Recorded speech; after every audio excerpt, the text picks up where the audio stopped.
वो सिर झुकाकर खा लिया। फिर भी उसने हमें इस जालिम के हाथ क्यों बेच दिया?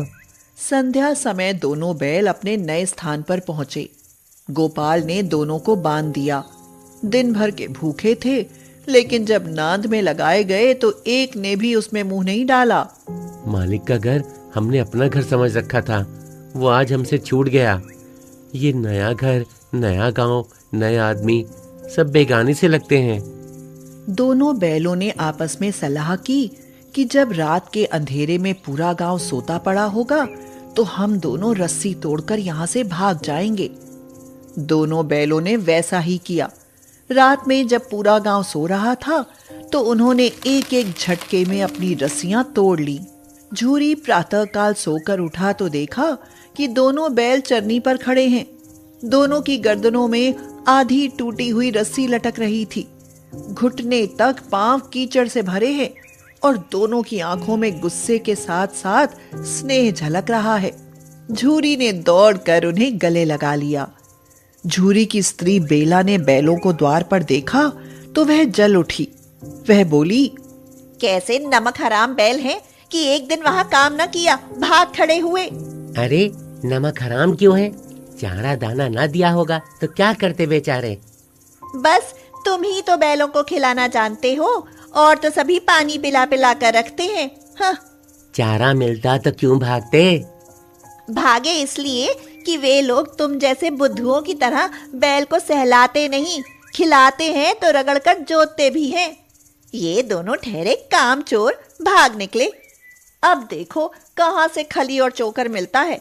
सूखे भूसे के सिवा कुछ ना दूंगी, खाए चाहे मरे।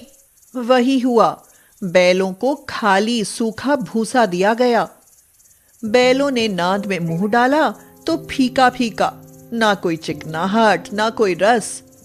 दूसरे दिन झूरी का साला फिर आया और बैलों को ले चला। अब की उसने दोनों को गाड़ी में जोता। मैं ये गाड़ी को खाई में गिरा दूंगा। पर हीरा समझदार था। हीरा ने संभाल लिया। संध्या समय घर पहुंचकर उसने दोनों को मोटी रस्सियों से बांधा और कल की शरारत का मजा चखाया। फिर वही सूखा भूसा डाल दिया। अपने दोनों बैलों को खली चूनी सब कुछ दिया और हमें यह सूखा भूसा डाल दिया।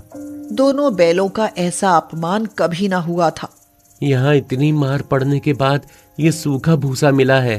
दोनों ने नांद की तरफ आंखें तक ना उठाईं। दूसरे दिन गोपाल ने बैलों को हल में जोता, पर इन दोनों ने जैसे पांव ना उठाने की कसम खा ली थी। वह मारते मारते थक गया, पर दोनों ने पांव ना उठाया। गोपाल को गुस्सा आ गया। उसने हीरा की नाक पर जब खूब डंडे मारे तो मोती का गुस्सा तो काबू से बाहर हो गया। वह हल लेकर भागा। हल, रस्सी, जुआ, जोत सब टूट टाट कर बराबर हो गया। गले में बड़ी बड़ी रस्सियां ना होती तो दोनों पकड़ में ना आते। भागना व्यर्थ है, तुम्हारी तो इसने जान ही ले ली थी। अब की बड़ी मार पड़ेगी। पड़ने दो, बैल का जन्म लिया है तो मार से कहां तक बचेंगे। गोपाल दो आदमियों के साथ दौड़ा आ रहा है। दोनों के हाथों में लाठियां हैं। कहो तो दिखा दूं मजा, मैं भी लाठी लेकर आ रहा है। नहीं भाई, खड़े हो जाओ, मुझे मारेगा तो मैं एक दो को गिरा दूंगा। इतने में गोपाल आ पहुंचा और दोनों को पकड़कर ले चला। कुशल हुई कि उसने इस वक्त मारपीट ना की, नहीं तो मोती पलट पड़ता। आज दोनों के सामने फिर वही सूखा भूसा लाया गया। दोनों चुपचाप खड़े रहे। घर में लोग भोजन करने लगे। उस वक्त छोटी सी लड़की 2 रोटियां लिए निकली और दोनों के मुंह में देकर चली गई। उस एक रोटी से इनकी भूख तो क्या शांत होती, पर दोनों के हृदय को मानो भोजन मिल गया। लड़की गोपाल की थी। उसकी मां मर चुकी थी और उसकी सौतेली मां उसे मारती रहती थी। दोनों दिन भर जाते, डंडे खाते, शाम को थान पर बांध दिए जाते और रात को वही बालिका उन्हें 2 रोटियां खिला जाती। प्रेम के इस प्रसाद की यह बरकत थी कि 2-2 गाल सूखा भूसा खाकर भी दोनों दुर्बल न होते थे, मगर दोनों की आंखों में रोम रोम में विद्रोह भरा हुआ था। एक दिन मोती बोला, अब तो नहीं सहा जाता हीरा, क्या करना चाहते हो? एक हाथ को सींगों पर उठाकर फेंक दूंगा। लेकिन जानते हो, वो प्यारी लड़की जो हमें रोटियां खिलाती है उसी की लड़की है, जो इस घर का मालिक है। ये बेचारी अनाथ हो जाएगी। तो मालकिन को फेंक दूं? वही तो इस लड़की को मारती है। लेकिन औरत जात पर सींग चलाना मना है, ये भूल जाते हो तुम। तुम तो किसी तरह निकलने ही नहीं देते। बताओ, तोड़ाकर भाग चले? हाँ, ये मैं स्वीकार करता, लेकिन इतनी मोटी रस्सी टूटेगी कैसे? रात को जब बालिका रोटियां खिलाकर चली गई तो दोनों रस्सियां चबने लगे, पर मोटी रस्सी मुंह में ना आती थी। बेचारे बार बार जोर लगाकर रह जाते थे। सहसा घर का द्वार खुला और वह लड़की निकली। दोनों सिर झुकाकर उसका हाथ चाटने लगे। उसने उनके माथे सहलाए और बोली, खोल देती हूँ, चुपके से भाग जाओ, नहीं तो ये लोग मार डालेंगे। आज घर में सलाह हो रही है कि इनकी नाकों में नाथ डाल दी जाए। लड़की ने रस्सी खोल दी, पर हीरा और मोती दोनों चुप खड़े रहे। अब चलते क्यों नहीं? चलें तो, लेकिन कल इस अनाथ पर आफत आएगी, सब इसी पर संदेह करेंगे। सहसा बालिका चिल्लाई, दोनों बैल भागे जा रहे हैं। ओ दादा दादा, दोनों बैल भागे जा रहे हैं। ओ दादा दादा, दोनों बैल भागे जा रहे हैं, जल्दी दौड़ो। गोपाल हड़बड़ाकर भीतर से निकला और बैलों को पकड़ने चला। वे दोनों भागे। गोपाल ने पीछा किया और भी तेज हुए। गोपाल ने शोर मचाया, फिर गांव के कुछ आदमियों को भी साथ लेने के लिए लौटा। दोनों मित्रों को भागने का मौका मिल गया।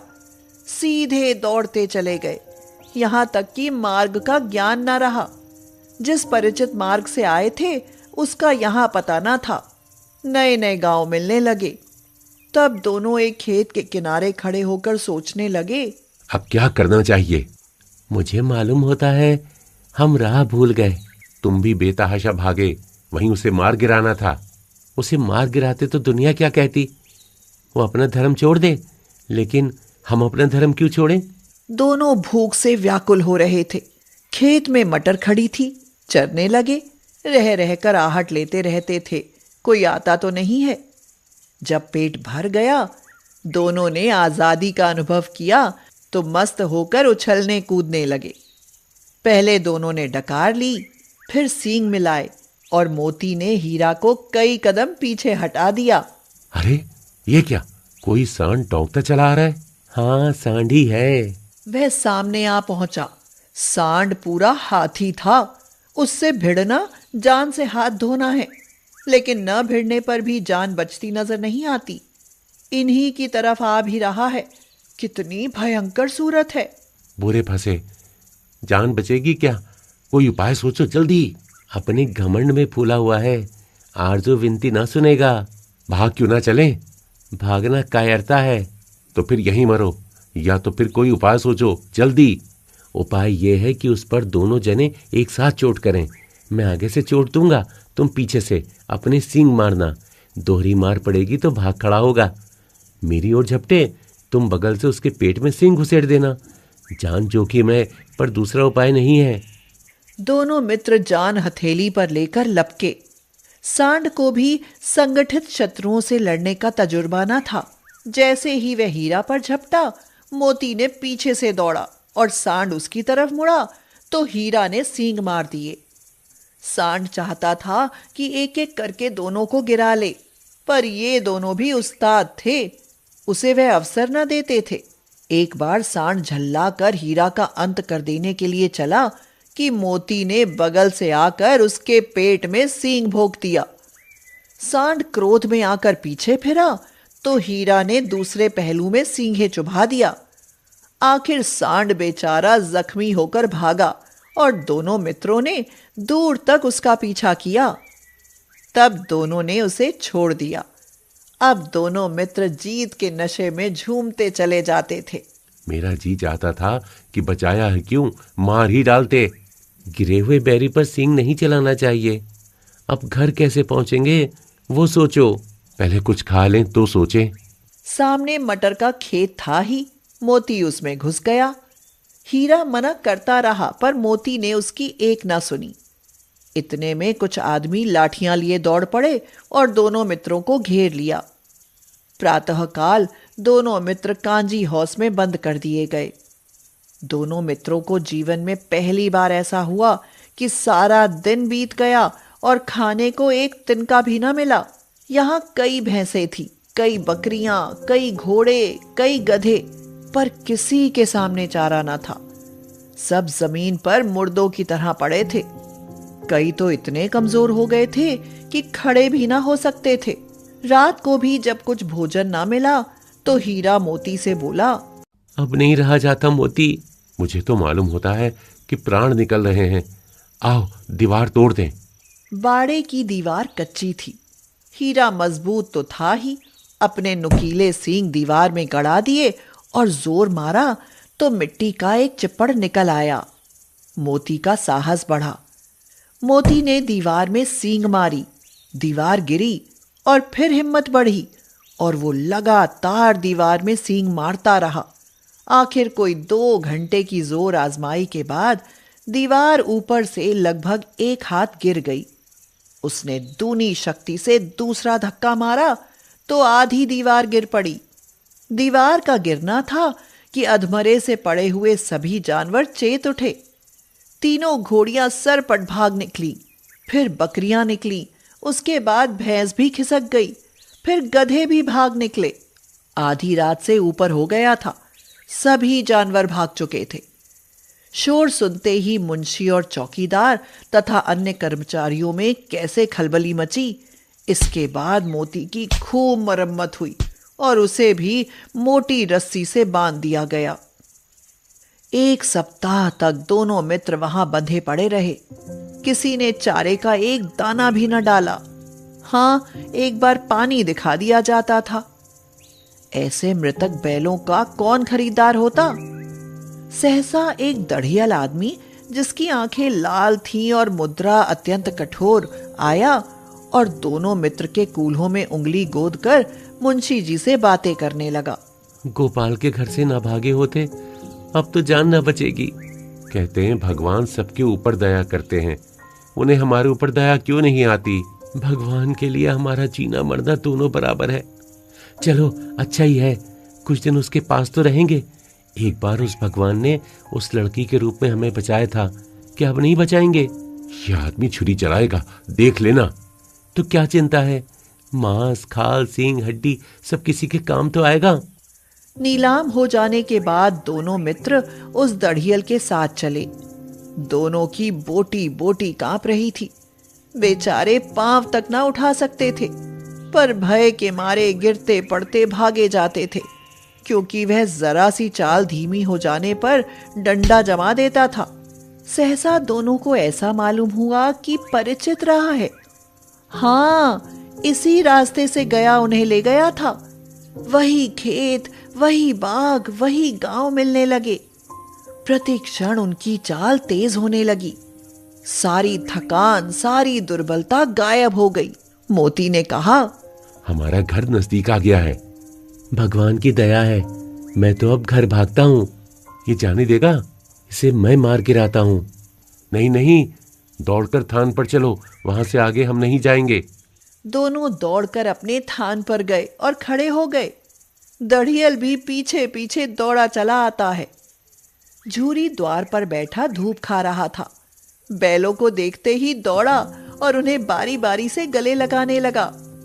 एक झूरी का हाथ चाट रहा था। दढ़ियल ने जाकर बैलों की रस्सियां पकड़ ली। झूरी ने कहा, मेरे बैल हैं। अरे वाह, तुम्हारे बैल कैसे हैं भाई? मैं मवेशी खाने की नीलामी से लाया हूँ इन्हें। मैं तो समझता हूँ चुराए लिए जाते हो। चुपके से चले जाओ, मेरे बैल हैं। मैं बेचूंगा तो बिकेंगे, किसी को मेरे बैल नीलाम करने का क्या अधिकार है, हैं? जाकर थाने में रपट कर दूंगा। मेरे बैल हैं, इसका सबूत ये है